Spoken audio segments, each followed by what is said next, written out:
So, St Maarten, or St Maarten, as Fluffy would say, Martin.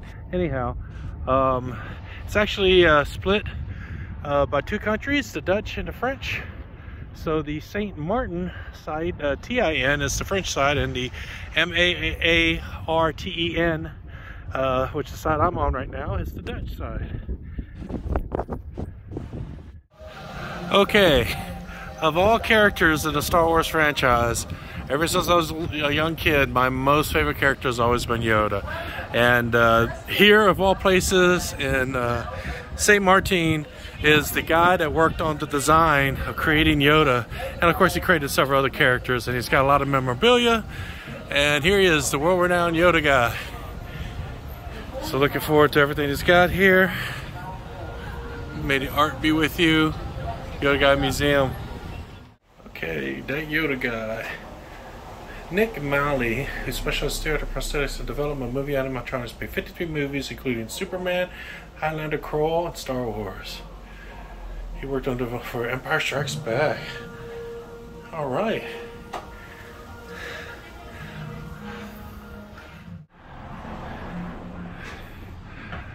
Star Wars, Empire Strikes Back, Highlander, Superman, The Shining, Kroll, Life Force, Clash of the Titans, Sinbad, History of the World, Flash Gordon.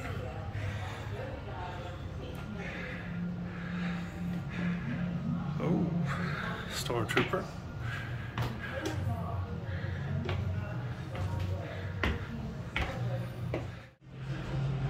Alright, here's a little bit of biography of the guy.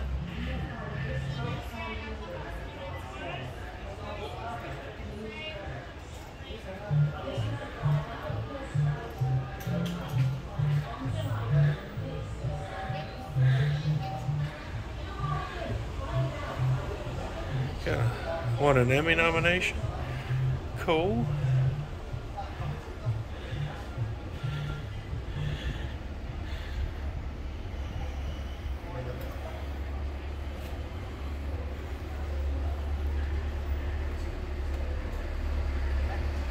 Awesome.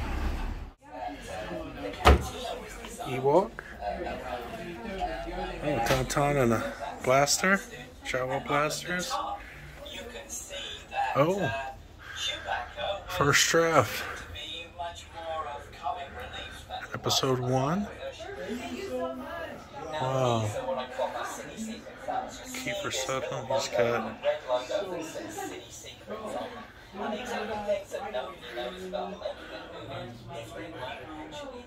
I've cast of a dust mask.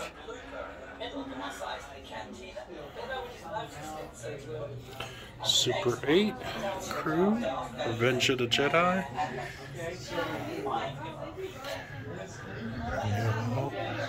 Tusken Raider.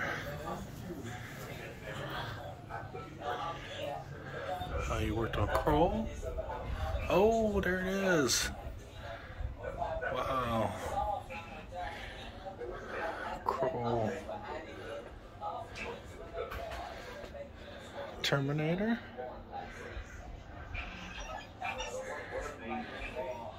Planet of the Apes. The Vault of Villains.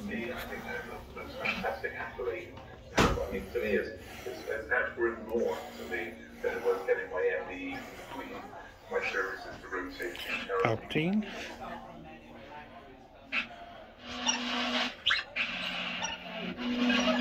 Oh, can't do it.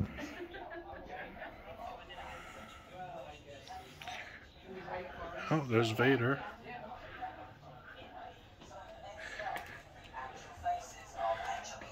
Artwork. Oh, Ghost of the Shell.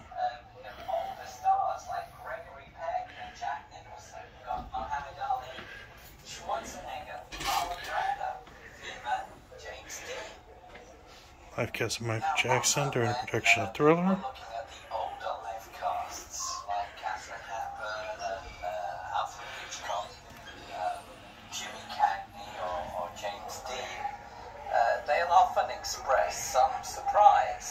I like that quote.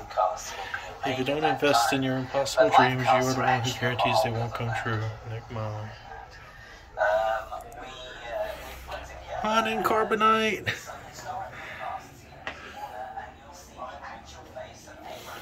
Chewie and is it King Kong? Maybe? No, Harry and Henderson's. Harry from Harry and Henderson's. That's cool.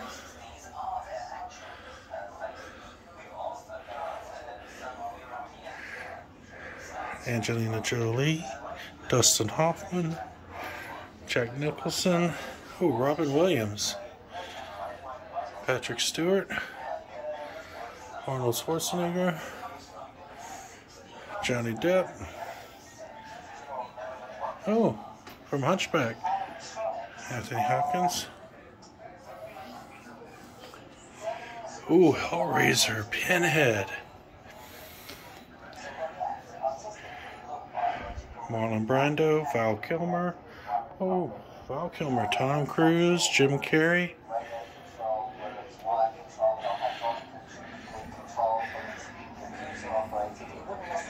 Life Force, It might have a hand up inside it, or it might have lots of people's hands connected on the ends of the levers.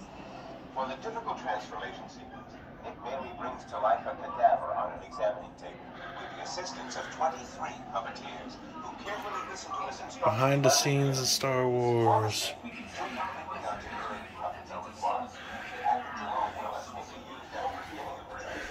The Shining.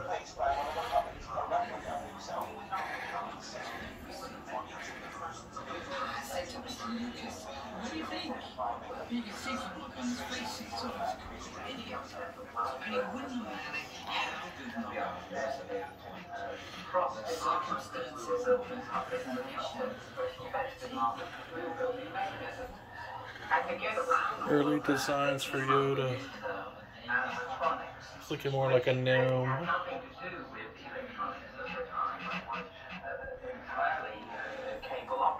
Remember that when we made Yoda, the latest Apple computer, only had Original Yoda skin. you weren't going to get any robotics or anything like that. So it was decided Oh my goodness. we should approach the Muppets. Well, doing the Muppets show. Empire Strikes Back. Studio, and get them to come in and operate Yoda so that we didn't have to give it to the club. Baby Yoda. Who were already upset with us, and we were worried it perhaps cause some damage to it. Frank God came in and did Jim Henson for some publicity shots. Frank's arm was cast. And Oh my goodness, these are some creatures too. Men in Black. the head, the body was done by a lady called Wendy Midnight. Oh, the little bitty gun. Joined the team as our liaison. She was the one that made sure that we didn't design anything with Frank wouldn't want to operate. Later we put together Frank and Captain Mullen, who was another one of the Are we doing all right, guys? Good. They call me All signed. Wow. All the awards.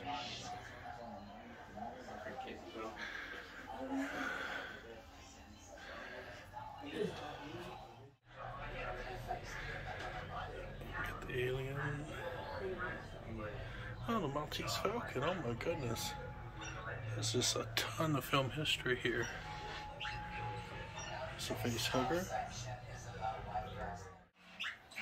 This is huge to be able to see Yoda. Of course, they have Baby Yoda here too, but to be able to see the props and stuff from one of the biggest franchises of all time and one of the biggest characters in that franchise right here, Yoda, it's just amazing. drawings by Hong Kong. They did the Amazing, even in the lobby area, there's just so much memorabilia. It's just amazing the amount of film history that's here. It is just amazing. We'll do a photo over here. You even got some signed photos from Star Trek as well. Return of the Jedi. Just say, oh, and Power Rangers. Fantastic. Thank you so much. Thank you. Thank you. And it's so nice to meet you. It's just- all right, so I'm here with one of the most brilliant artists in the world because he brought to the world Yoda. So Nick, how do you pronounce your last name so I don't get it mad? It's Nick Maley. Yeah. Nick Maley. But you know what? I live on the French side. They call me Monsieur Maley. Monsieur Maley. Yeah, and you know, I'm sure it comes one way or another from O'Malley. So you know, whatever way it comes, I'll take You'll it. take it.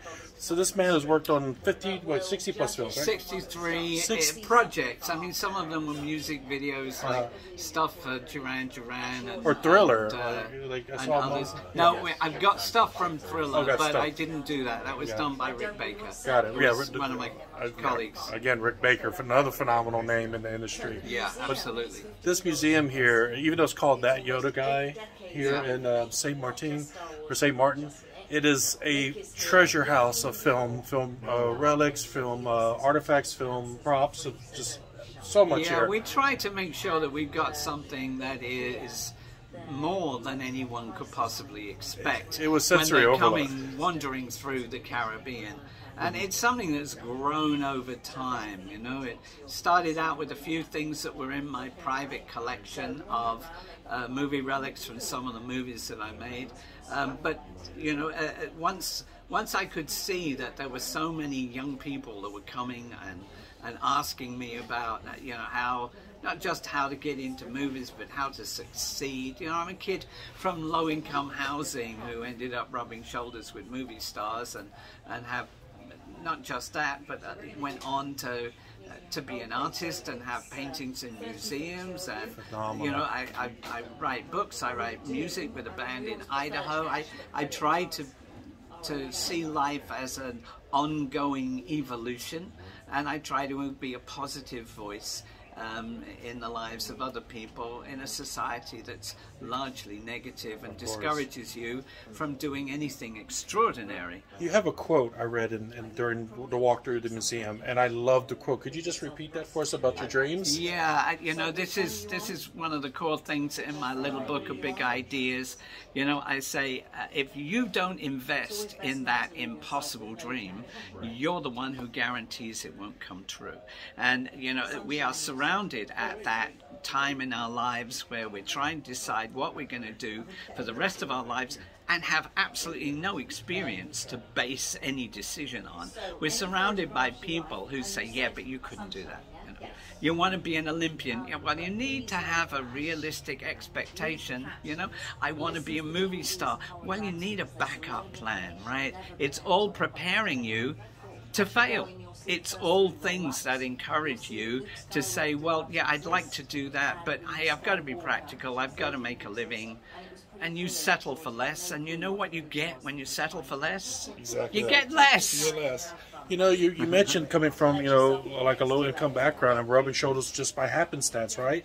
Sometimes it's like the right opportunity with the right time, right? And so, like, think of the story. There's the popular story. Harrison Ford was a carpenter, and he was, you know, working around the different He was sets. an actor who was working as a carpenter to fill it in the income when he wasn't making enough. But he was more like a cabinet maker. People think he was a chippy on the set. No. He wasn't that. No. But you know, just the fact that you know, happenstance. You know, a lot of folks worked on Star Wars.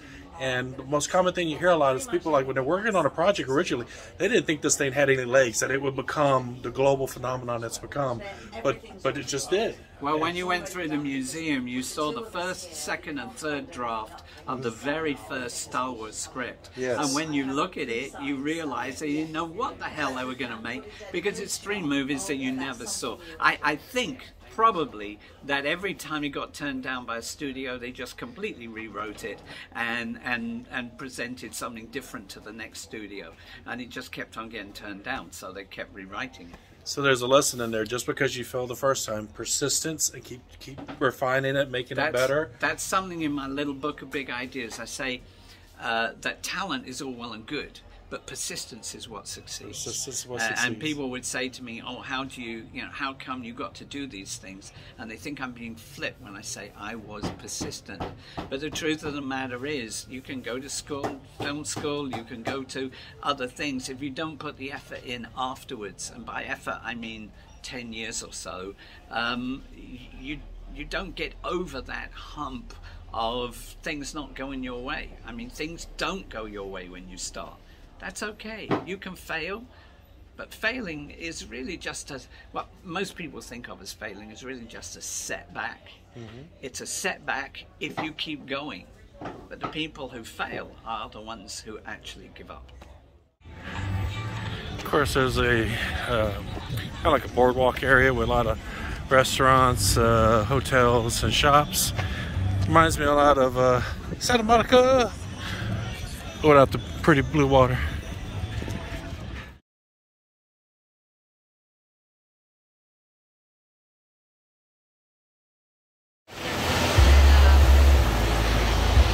Airport's over there. Planes will be arriving from this direction.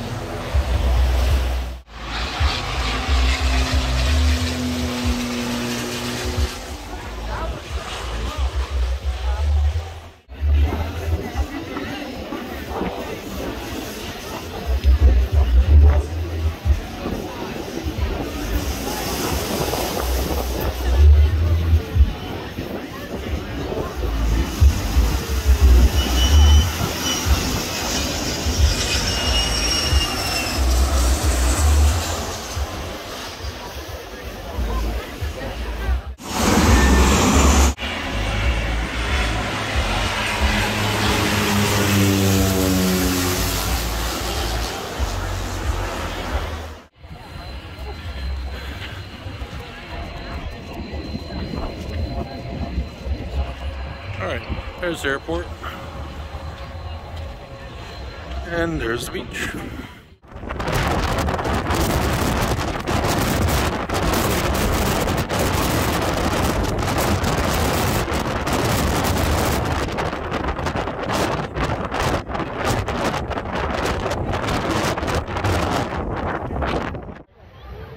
Okay, the jet blast is no joke. It's like a sand blaster blasting sand in your face.